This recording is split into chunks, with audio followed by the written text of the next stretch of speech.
Obibo ekene m unu. Ekene m unu. Hey! Obi bụ m sọ aṅụrị. Asị m ka nyetụ unu obere update. Hey! Ihe nke a. Na Christmas a gara aga kịta, o nwere one of my fan kpọrọ m. Wee sị m nne, m chọọla ya widows. Ndị ya ga-agbala Christmas.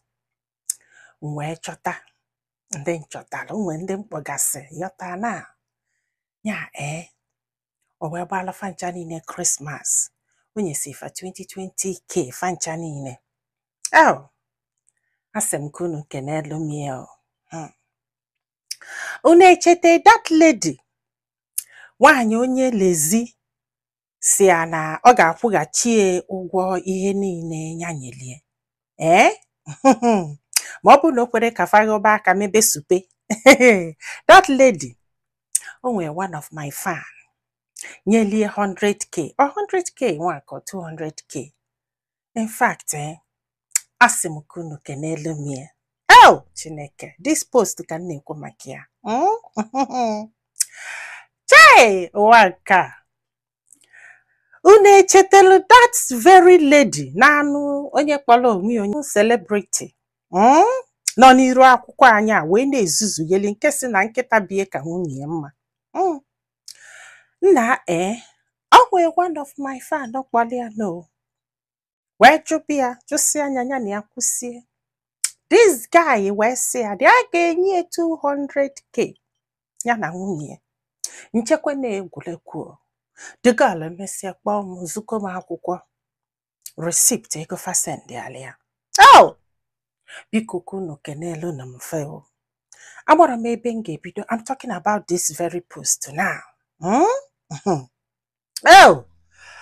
Ndị nji eko. Chai. Then unu elotelu that our sister no Philippine. Ya nke die nọ n'ime ụlọ mkpọrọ. Ke afọrọzi ego nni. Ndị mmadụ gbanikwala ike fa yọtago. O nwere one of my fan nọ US nyelie $200. Chineke nna. Then ndị Naija. Ndị nọ Naija wee tụkọgide wee tụkọta 110k wee tụkwasakwa n'enyi. Nwekwala ndị kakwala nkwa ife ha ga-enye. Chukwu gọzibe unu. Chukwu gọzibe unu. Amara m ebe m ga-ebido honestly. Unu ma na page m na-ebu tals yọtagọbụna tel 1 tel 2 tel 100 tel nke a. So isolu the tel ị gaa na page m ilu ikilikie na video icon dị n'elu ebe afọ. O bupute the whole video. Ịchọba nke ị na-achọ. Yọtago na so unu echetelu that lady di hapụrụ na Naija for 14 years. Wee jebe obodo oyibo wee luo wee ya na nwaanyị akata wee bili nke nwa ya na nwa ya bi n'ụlọ na-akwụ papia 1000 euro every month. The woman sị m na nwa ya achọtago na kwapụ ịghọta kịta na ya nwasef na ya drọsikwu interested na ya chọrọ imove on ịghọta kama ka nọghị ha ga-eji nwayọ wee mee unless ma di o change elo mana no nwere n'ihe o jizi ha wee kpọrọ ịghọta kịta. Then unu echetakwa this lady di hapụrụ je obodo oyibo wee nụọ nwaanyị o wee mụọla ụmụ na-ese o wee hapụ ya na ofu nwa na Naija. Ọ bụ na unu cheta that one too. Ọ sị m na ya jezi na court jedobelu fe egofe na-emove go on. Ilulu obodo oyibo chọta nwaanyị ọzọ onye be anyị kwa ọmụọlụgo ụmụ na-ese nwoke na-atọ na nwaanyị na-abụ. Ọkwa ya? Yes. I wee hapụ nwaanyị na Naija for 11 years. Ma gị na-asị anya chelo ka o jizi aka ya wee find out ịgwarọkwa ya. Ụfọdụ ụmụ nwoke nwere obi eziokwu m. Ụfọdụ ụmụ nwoke obi ha bụ kpọkpọlịkpọ. The same thing with ụfọdụ ụmụ nwaanyị. Yes. So ụmụnne m, amụrụ m ebe anyị ga-ebido wee kpebele fe ekpele. Anyị wee na-asị ebe ọbụla unu si wee weta ife unu nyere onye unu amụrụ mmaji kwuru mmaji. Ebe ọbụla unu si wee kpata, etu ọbụla unu si wee nọgide wee chegide echiche wee cheta ndị unu amụrọ, nsị na Chukwu ga na-awala unu ụzọ, nsị na Chukwu ga na-agọzi unu, nsị nya ajọ ife ama mkpa unu iru, ihe akụ akụ, ihe enwe ma nwoke ma nwaanyị ọbụla nọ na peji a na ọ ga-adọla unu na mma, na Chukwu ga na-awala unu ụzọ, na Chukwu ga na-agọzi unu. In fact, ọ na-abụ nnọlụ nnọọ na-eche na-asị Chineke, etu a ka isi wee fụ m n'anya, etu anụnwa, because na onye amara onye bụ, onye amara onye na-ekwu maka ya. Sọsọ na believe m sọsọ is enough for me, honestly. Ana m asị etu unu si cheta ndị unu amarọ, ka Chukwu ga-esi na-echeta unu kwa mbọsị.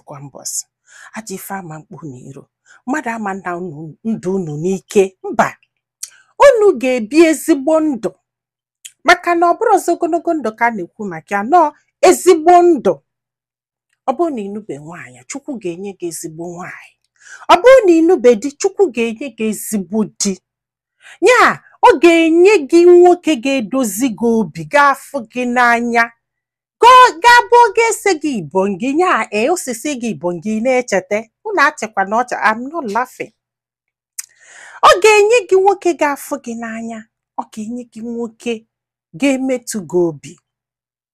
Ọ bụrụ na nwaanyị ka ị na-achọ, Chukwu ga-agọzi gị wute ezigbo nwaanyị.